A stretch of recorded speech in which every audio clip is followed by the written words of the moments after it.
Hi, today we're going to go over 4 clear guidelines for lean PCOS exercise. And these are going to be evidence-based, based on the best research I can find right now for lean PCOS patients. And I'm also going to go over some facts and do a little myth busting when it comes to PCOS and lean PCOS in particular and exercise. So let's get to it. Let's start with some basic facts about lean PCOS.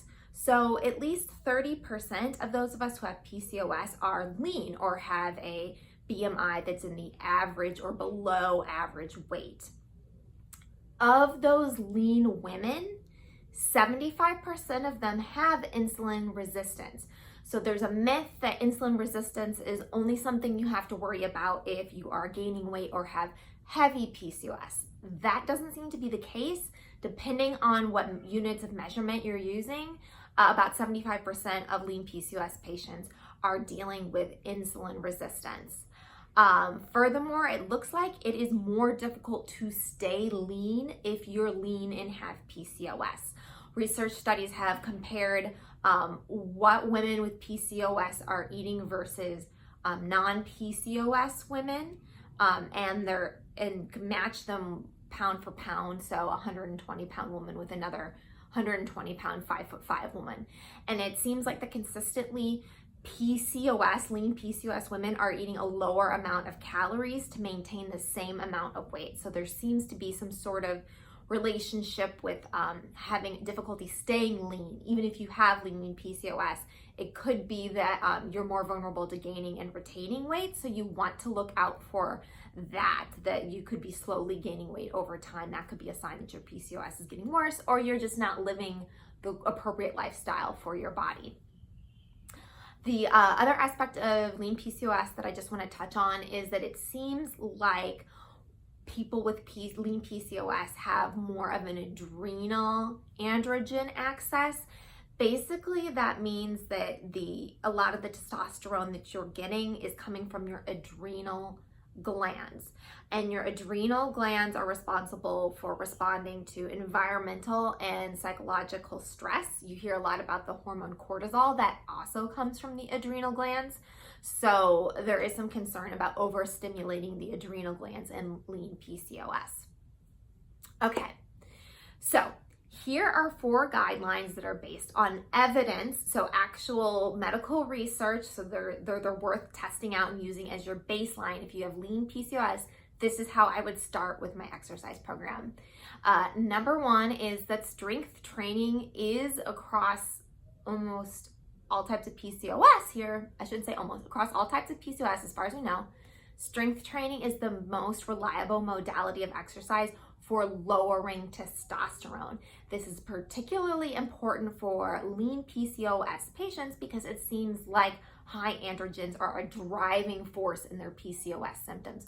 So lowering your androgens through strength training is an excellent idea. So I would make the baseline of your workout strength training for that reason.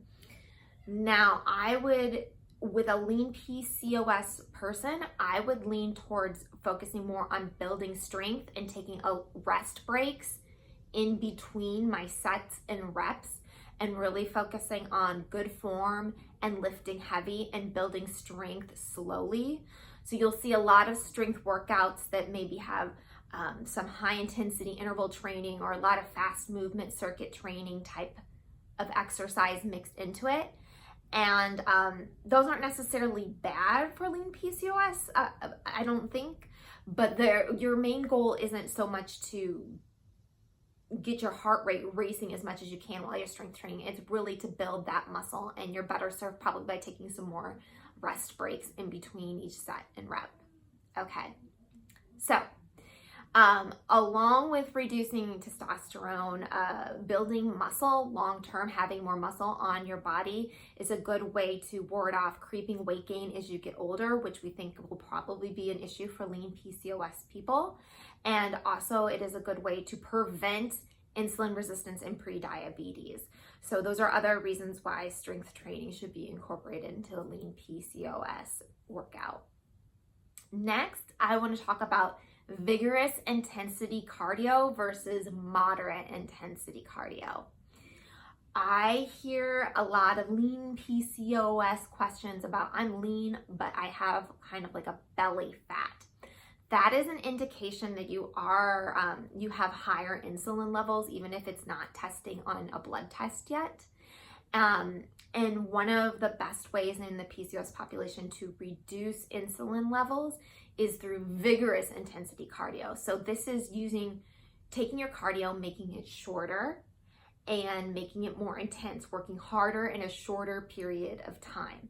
That is one of the more effective ways to reduce insulin resistance. In fact, if you're doing kind of a long, drawn out, moderate or light cardio, that doesn't seem to have any impact on insulin resistance. So if you love long, drawn out, slow, moderate cardio, you're responding well to it, I'm not saying that you have to stop, but shorter, more intense cardio is probably going to be your ticket for lowering your insulin resistance, which is driving some of your PCOS symptoms, and reducing belly fat if that is an issue for you. Okay, tip number 4. Before you do tip number 1 or tip number 2, you need to address chronic stress and sleep deprivation. So remember going back to the beginning where I said that your high androgens are probably coming from your adrenal glands, and so you're more sensitive to stress. 2 big stressors are kind of like your emotional lifestyle stress and sleep deprivation. If you have chronic stress and you're also chronically sleep deprived, I would work on fixing those problems first. If you add exercise onto a lean PCOS system that is suffering from sleep deprivation and chronic stress, you're probably not going to get a positive result. Maybe nothing will happen in the best case scenario. Worst case, it actually makes your adrenal glands work harder, and it kind of drives you into the ground and makes your symptoms worse. So that's tip number 3. And then tip number 4, strategy number 4, is that because rest and recovery is so important when you have lean PCOS, you need to match your intense workout days with low intensity recovery workout days, at least at a 1-to-1 ratio. You might even need 2 recovery days for every intense day of like strength training and vigorous cardio you do. So when I talk about recovery days, that doesn't mean you have to like sit still and not do anything. Get out in nature, take a slow, measured, easy walk, do 20 minutes of deep stretching and deep breathing. Definitely, this is a great place to put in low-key yoga. So we're not talking power yoga, we're talking hatha yoga and restorative yoga. This is a great, great tool for lean PCOS and managing those adrenal stress hormones. Okay, so at least for every strength training or vigorous cardio day, you want to match that with a recovery workout for sure, 1-to-1. And if that doesn't seem to cut it for you, you could even go 2 recovery days for every 1 workout day. Now I want to talk about cortisol and high intensity training or HIIT vigorous cardio.